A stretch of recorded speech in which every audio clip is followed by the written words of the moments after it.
Pod cost سے متعلق صرف 30 سیکنڈ کی ایک بات بتا دوں. اس میں ایک سوال مجھے نظر نہیں آیا, میں نے پوری سنی ہے, شاید میری نظر سے نہ گزرا ہو. تو وہ پتہ نہیں ارشاد بھٹی صاحب سے غلطی سے رہ گیا ہے یا کیونکہ انٹرویو بہت لمبا ہو گیا تھا اس لیے انہوں نے شاید ایک آدھ سوال نکال دیا ہوں.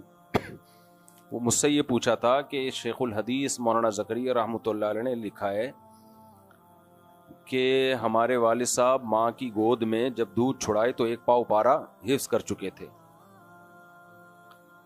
تو انہوں نے کہا آپ اس واقعے کو درست مانتے ہیں؟ میں نے کہا جی بالکل درست اس لیے مانتا ہوں کہ اس واقعے کو بیان کرنے والے قابل اعتماد ہیں اور واقعہ بھی ان کے گھر کا ہے. شیخ الحدیث مولانا زکریا رحمۃ اللہ علیہ کو ہمارے والد صاحب جانتے تھے. ہمارے والد صاحب نے حضرت شیخ الحدیث کے ساتھ, میرے والد صاحب کی بات کر رہا ہوں, وقت گزارا ہے.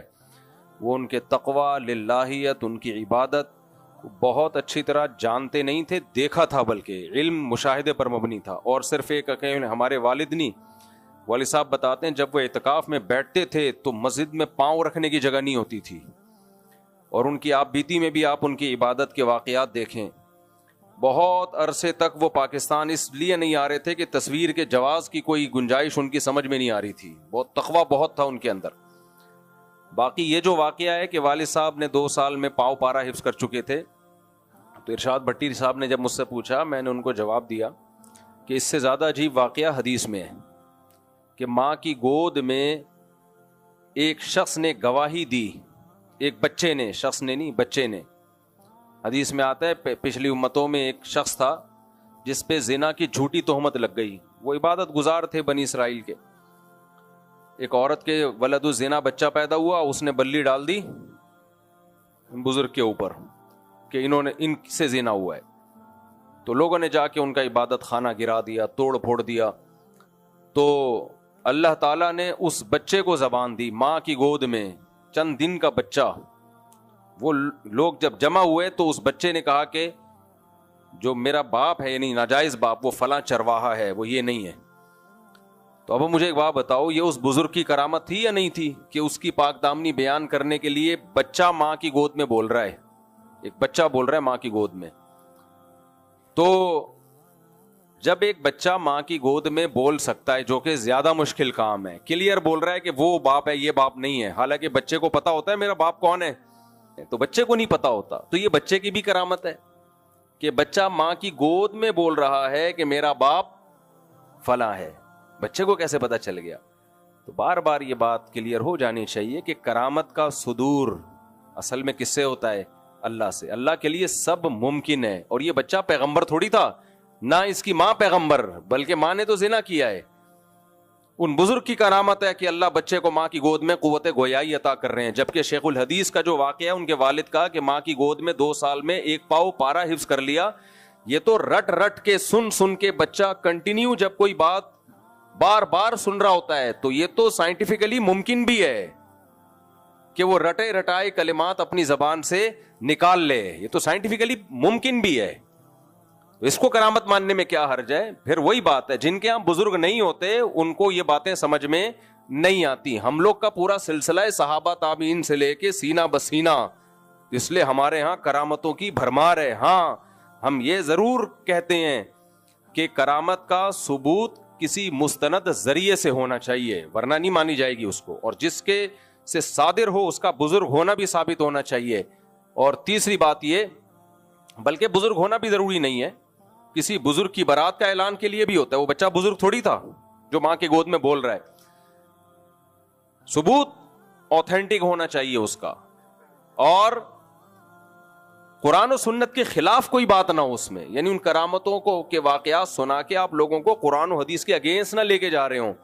ہمیں لوگ یہ بھی کہتے ہیں یہ کرامتوں کے واقعات سنا کے لوگوں کو قرآن و سنت سے ہٹاتے ہیں. نا نا نا نا نا, کرامتوں کے واقعات سنا کے ہم لوگوں کو قرآن و سنت پہ ایمان پر مضبوط کرواتے ہیں, نہ کہ قرآن و سنت سے ہٹاتے ہیں. ہٹانا الگ چیز ہے. ہٹانے والے کیسے ہٹاتے ہیں؟ جب کرامتوں کے واقعات سناتے ہیں تو شرک پھیلاتے ہیں, اس سے بدعتیں پھیلاتے ہیں. وہ بولتے ہیں تم فلاں بزرگ جو قرآن و حدیث کے خلاف باتیں کرتے ہیں تم ان کو بزرگ نہیں مانتے, حالانکہ ان کے ہاتھ میں تو یہ کرامت صادری, حالانکہ ان کے ہاتھ میں تو یہ کرامت صادری. بھائی کسی کے بزرگ ہونے کے لیے کرامت نہیں ہوگی, بزرگ ہونے کے لیے قرآن و سنت پہ چلنا ضروری ہے. کسی کی کرامتیں دکھا کے ہمیں یہ ثابت کرو کہ اب ہم اس کی ہر بات کو ماننا شروع کر دیں, یہ نہیں ہوگا. جو بات قرآن و حدیث سے ثابت ہوگی مانی جائے گی, جو قرآن و حدیث کے اگینسٹ ہوگی رد کر دی جائے گی, چاہے کسی بزرگ کے ہاتھ پہ کروڑہ کرامتیں ہوں. فالو کس کو کرنا ہے؟ قرآن و سنت کو. یہی اعتدال والی رائے ہے اور ہمارے سب اکابر کی یہی رائے ہے. تو یہ کمپلیٹ ہو گیا. وہ انہوں نے, مجھے لگتا ہے کہ شاید لمبا ہو گیا تھا, بہت پوڈ کاسٹ بہت لمبی ہو گئی, تو شاید یہ نہیں ہے نا اس میں, اس پوڈ کاسٹ میں, تو یہ شاید انہوں نے نکال دی اس خوف سے کہ بہت زیادہ طویل ہو گئی یہ بحث. تو مجھے یہ ایک امپورٹنٹ بات تھی, تو اس لیے میں نے اس کو مارکیٹ میں, کیونکہ یہ بات بھی سوشل میڈیا پہ چل رہی ہے اور اس کو بھی بہت اچھالا جاتا ہے کہ 2 سال میں دودھ کیسے پی لیا انہوں نے, وہ 2 سال میں وہ حفظ کیسے کر لیا.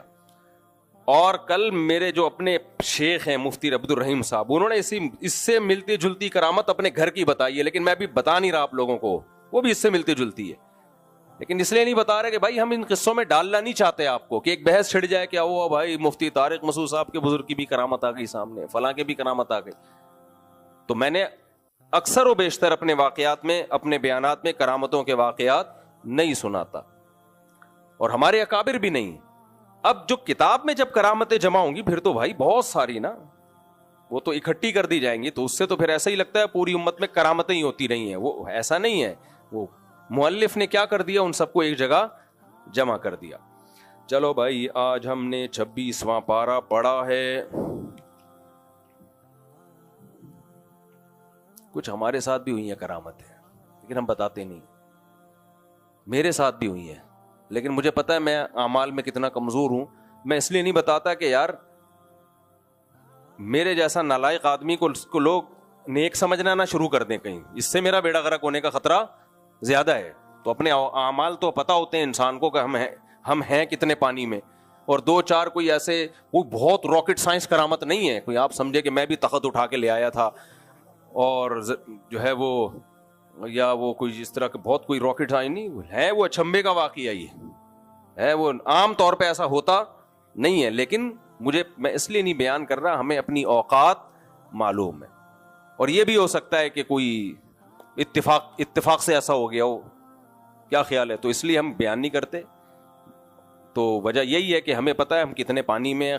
ہمیں لوگوں میں یہ شو کرو کہ ہم بہت نیک ہیں, جبکہ ہو نہیں, نارمل ہیں جتنے آپ لوگ ہیں. ایسا نہ ہو کہ ہم کوئی چرس پر پیتے ہیں چھپ کے, کہ آپ سمجھو کہ اچھا ہم تو آپ کو نہیں سمجھ رہے تھے, جیسے آپ لوگ ہیں ویسے ہی کیا ہے ہم بھی ہیں. تو اور نیک بنا کے کرنا کیا ہے بھائی, حساب کس کو دینا ہے, اللہ کو.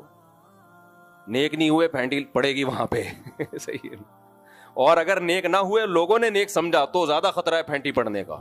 اس لیے سیدھے قرآن و سنت بیان کرو, ہم سب مل کے اس پہ چلنے کی کوشش کریں. کمی کوتاہی آج ہو تو سب مل کے معافی مانگیں. اس لیے ہم نے تو کبھی یہ کہا ہی نہیں ہمیں نیک سمجھو, کیونکہ ہمیں پتہ ہے یہ بڑا خطرناک مسئلہ ہو جائے گا اگر مجھے نیک سمجھنا شروع کر دیا, اور خدا نخواستہ اللہ نہ کرے میری زبان سے کوئی غلط بات ہو گئی, میرے عمل سے کوئی غلط بات ہو گئی, تو پھر سب چوڑے میں آئیں گے اور اللہ بھی پکڑے گا, اس دن تو بڑی باتیں کر رہا تھا تو. اس لیے بھائی سب وما ابرئ نفسی, پیغمبر نے کہہ دیا ہم اپنے نفس کو بری نہیں کرتے, تو ہم کس کھیت کی مولی ہیں. یہ وہی بات ہو گئی جو میں نے کہی تھی نا کہ حاکم ظالم ہو یا عادل ہو, ہم نے کرنا کیا ہے, اس کو لوگ کتنا غلط لے کے گئے. بھائی کرنا کیا ہے کا مطلب یہ ہے کہ ہم نے اطاعت تو بہرحال کرنی ہے جائز چیزوں میں حاکم کی, چاہے وہ نیک ہو چاہے وہ پرہیزگار ہو. اس سینس میں کہا ہے کہ کرنا کیا ہے. میں نے کیا ہوا, ہاں بچے ابھی بتا رہا ہوں یہ بات مکمل ہو جائے ابھی. تو کرنا کیا کا مطلب بغاوت تو ہم نے کرنی نہیں ہے, اور جائز چیزوں میں تو اس کی اطاعت کرنی ہے. تو اس تحقیق کی کیا ضرورت ہے کہ نیک ہے کہ برا ہے. ہاں الیکشن میں ایک تحقیق کرو کہ ووٹ کس کو دینا ہے. جب بن گیا تو بھائی ہماری بلا سے نیک ہو یا پرہیزگار ہو, میری بلا سے میرے لینا دینا کیا ہے اس سے. ہمیں تو شریعت کہہ رہی ہے بھائی جو بھی جائز کام حاکم آرڈر دے گا تو اس کو ماننا ہے. ابھی لوگ یہاں سیدنا حسین علیہ السلام کو رضی اللہ عنہ کو لے آتے ہیں کہ پھر حضرت حسین بھی خاموش بیٹھے رہتے. حضرت حسین خاموش ہی تھے, کوئی بغاوت کے لیے نہیں نکلے. کوفہ سے ان کو خط ملا, خطوط آئے کہ تفتیش احوال کے لیے آپ ان خطوط کی بیس پہ وہاں گئے ہیں, تفتیش کے لیے گئے ہیں, بغاوت کے لیے نہیں گئے ہیں. اگر بغاوت کے لیے جاتے تو پوری فوج لے کے جاتے, اپنے گھر کی پاک دامن خواتین اور بچوں کے ساتھ نہ جاتے وہ. تو یہ اس لیے کہہ رہا ہوں کہ لوگ بہت بحث میں لگتے ہیں کہ ہمارے حکمران کیسا چل رہا ہے. بھائی جیسا بھی چل رہا ہے, میں نے اور آپ نے جائز چیزوں میں اطاعت کرنی ہے, تو ہم ان کاموں میں لگیں جن کا ہماری پریکٹیکل لائف سے تعلق ہے. اب مجھے بتاؤ, لوگ پوچھتے ہیں آپ کو پتا ہے کہ وہ فلاں کیسا ہے, میں نے کہا بھائی مجھے پتا ہے غفار بھائی کیسے ہیں, ستار بھائی کیسے ہیں, وسیم بھائی کیسے ہیں, تجھے ان سب چیزوں کا پتا ہے؟ جب نہیں پتا تو باقی چیزوں کا بھی پتا ہونا ضروری نہیں ہے. غیر ضروری چیزوں میں الجھو گے, ٹائم ویسٹنگ. ایک آدمی نے کسی سے پوچھا تیری بیوی کیسی ہے, اس نے کہا تو کیوں پوچھ رہا ہے؟ غصہ آ گیا اس کو, یعنی تیری بیوی خوبصورت ہے, بدصورت ہے, کیوں پوچھ رہا ہے؟ اس نے کہا جنرل نالج بھی کوئی چیز ہوتی ہے یار, جنرل نالج کے لیے پوچھ رہا ہوں. چلو بھائی صفحہ نمبر, ہاں آج ہم نے سورہ حجرات پڑھی ہے. میں نا بول بول کے میرے گلے میں بہت درد ہو رہا ہے, اور آج پھر میرا ایک اور بیان بھی ہے, تو میں بہت آج شارٹ بیان کروں گا. اور سورہ حجرات میں جو اللہ نے اہم اہم احکام دیے ہیں نا ڈیٹیل کے ساتھ, جو ہماری سوسائٹی کے لیے, معاشرے کے لیے, جن پہ چلنا بہت ضروری ہے, صرف ان کو ایک ایک کر کے میں بیان کرتا رہوں گا اور ہمارا درس ختم ہو جائے گا.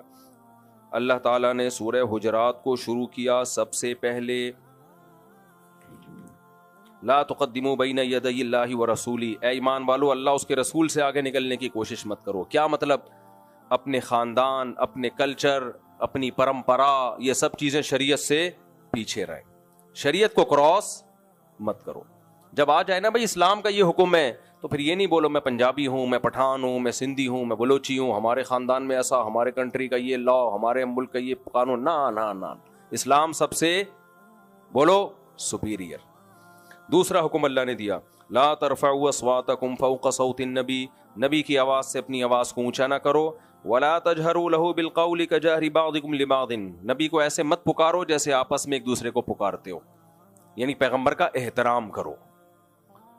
علماء نے اس آیت سے استدلال کیا ہے کہ نبی کا احترام اس لیے کہ آپ رہنما ہیں, آپ ہدایت دینے والے ہیں, آپ استاذ ہیں, تو جو بھی استاذ ہوگا, جو بھی عالم ہوگا, جو بھی بزرگ ہوگا, اس کا بھی احترام لازم ہے. ہاں یہ ضرور ہے کہ نبی کی بے اکرامی کی سزا زیادہ سخت ہے, اور جو نبی سے کم درجے کے لوگ ہیں ان کی بے اکرامی کی اس درجے کی سزا نہیں ہے, لیکن سزا بہرحال ہے. اسی آیت سے اسلاف اپنے بزرگوں کا, اپنے استاذوں کا احترام کیا کرتے تھے. آج یونیورسٹیوں میں ٹیچروں کا احترام کیا ہو گیا ہے؟ شارٹ. وہ تمہیں پڑھا رہے ہیں بھائی, چاہے دنیا کا علم ہے, علم تو علم ہے نا, وہ تمہیں سکھا رہے ہیں, تمیز نہیں ہے. تھوڑا سا کبھی کبھار یہ ہو جایا کرتا تھا ہمارے کلاسوں میں کہ ٹیچر آتے تو احترام میں کھڑے ہو جاتے, وہ بھی مارکیٹ سے شارٹ, اس کو بھی شرک بنا دیا بعض لوگوں نے. تو انگریزوں سے ہر چیز مت لو میرے بھائی, انگریزوں سے ہر چیز مت لو. جو بھی ٹیچر ہے آپ کا اس کو رسپیکٹ دینا ضروری ہے. نبی بھی تو معلم تھے نا, ٹیچر تھے. تو اس آیت سے سب نے استدلال کیا کہ کوئی بھی معلم ہوگا آپ پر اس کا احترام لازم ہوگا. اسے بالکل ایسے نہ ہو ابے تبے سے بات, ابے اوے فزکس کے ٹیچر, ابے کیا بول رہا ہوں یار, تو بتا کیوں نہیں رہا, یا ٹیچروں کا نام لینا شروع کر دیں تو سر بولا کریں. ابھی نام ہو جائے گا جمشید, ذرا یہ بتانا یہ جو آپ نے ایکویشن بتائی ہے ذرا اس کو آپ سالو کر کے دکھائیں. جمشید انسان کا بچہ بن جا, میں ٹائم پہ آیا ہوں, تو لیٹ کیوں آ رہا ہے. تو یہ سب ہو رہا ہے, یہ کلچر جو ہے نا یہ چل رہا ہے. ہمارے دور میں شروع ہو گیا تھا, اسکول میں پڑھتے تھے, اتنا زیادہ نہیں تھا, تھوڑا تھوڑا ہو گیا تھا, اب تو پتہ نہیں بہت ہی ایڈوانس ہو گئے ہوں گے. اچھا یار یہ پھر میں آخر میں بتاتا ہوں, نعیم بھائی سے مجھے یاد آیا, یہ اسی دیکھو اس آیت سے نعیم بھائی کی بات. یہاں بچے کچھ شرارتیں کر رہے ہیں, باتیں کر رہے ہوتے ہیں, نعیم بھائی کہہ رہے ہیں میں جب ان کو سمجھاتا ہوں وہ غصہ کرتے ہیں. بھائی تمہاری عمر سے 25 سال بڑے ہیں یہ, تو جب تمہیں کوئی سمجھا رہے ہیں, مسجد کا کوئی بڑا آدمی سمجھا رہا ہے, تو چپ کر کے بیٹھ جاؤ, آگے غصہ کیوں کر رہے ہیں ان پہ. تو یہ بھی بدتمیزی ہے یا نہیں ہے؟ کوئی بھی بڑا بزرگ آپ کو کوئی بات, استاذ, ٹیچر, امام, مؤذن کوئی بھی سمجھا رہا ہے تو بدتمیزی آگے سے مت کریں. اعتکاف میں کچھ لڑکوں کی شکایتیں آ رہی ہے, انہوں نے مینا بازار لگایا ہوا ہے مسجد میں, بہت بدتمیزی کی بات ہے, انسان کے بچے بن جاؤ, ٹھیک ہے نا, دوبارہ کمپلین نہیں آنی چاہیے. اچھا بھائی تیسری بات, اللہ نے فرمایا یا ایھا الذین آمنوا ان جاءکم فاسق بنبأ فتبینوا, فاسق جب کوئی خبر لے کر آئے تو تحقیق کر لیا کرو, ایسا نہ ہو کسی کو نقصان پہنچا دو اس خبر کی بیس پہ. یہاں پر ایک اشکال ہوتا ہے, معاذ اللہ صحابی رسول کو فاسق کیوں کہا گیا, وہ تو صحابی خبر لے کر آئے تھے. اس کا شان نزول بتاؤں گا, بڑی لمبی بات ہو جائے گی, تو صرف میں اصل مفہوم آیتوں کا فوکس کر رہا ہوں. تو خوب سمجھ لو, فاسق ایک اصطلاحی ہوتا ہے, گناہ کبیرہ کا مرتکب, جو گناہ کبیرہ کرتا رہتا ہے, توبہ نہیں کرتا, یہ ایک فاسق, جس کو اصطلاح میں فاسق کہتے ہیں, جس کی حدیث بھی مقبول نہیں ہے, جس کی گواہی بھی مقبول نہیں ہے. لیکن ایک فاسق وہ ہوتا ہے جو ہوتا عادل ہے, لیکن کسی وقت اس سے غلطی ہو گئی, تو قرآن اس غلطی میں اس کو فاسق کہہ رہا ہوتا ہے. اس کی آسان مثال قرآن میں آتا ہے, قابیل نے حابیل کو قتل کیا. کیوں کیا؟ حابیل کی قربانی قبول ہو گئی, قابیل کی قربانی قبول نہیں ہوئی. تو حابیل نے حابیل سے کہا انما یتقبل اللہ من المتقین, کہ اللہ پرہیزگار